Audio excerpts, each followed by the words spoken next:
মাওলা আমি তো গুনাহ করেছি, তোমার দরবারের আসামি। মাওলা তুমি যদি মাফ করে দাও, আমাকে প্রশ্ন করার কেউ নাই, আমাকে জিজ্ঞেস করার কেউ নাই, আমাকে আটকানোর কেউ নেই। বান্দা যখন অনুতপ্ত মন নিয়ে বারবার বলতে থাকে, রব্বে করিমের রহমত তাকাইতে থাকে, তাকাতে তাকাইতে এক সময় রব্বে করিম বলে, বান্দারে তোর বলার ধরনটা পছন্দ হয়েছে, তোর ডাকার ধরনটা পছন্দ হয়েছে, তোর চোখের পানি পছন্দ হয়েছে, তোর বলাটা পছন্দ হয়েছে।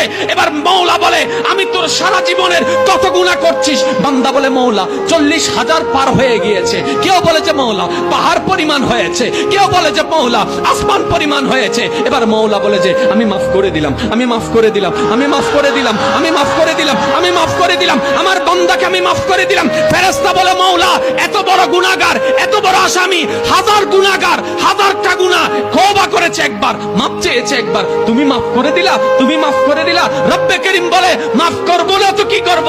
বান্দাটা কার দেখতে হবে না, বান্দাটা কার দেখতে হবে না, সে রহমানের কাছে মাফ চেয়ে যদি মাফ না পাই, তাহলে তো বিশ্বের কাছে মাথা নত হয়ে যাবে। আরে সে রহমানের বান্দা, জাত্তার বান্দা না, যে রহমান হচ্ছে ইন্নাল্লাহ আলা কুল্লি শাইইন কাদির। সুবহানাল্লাহ।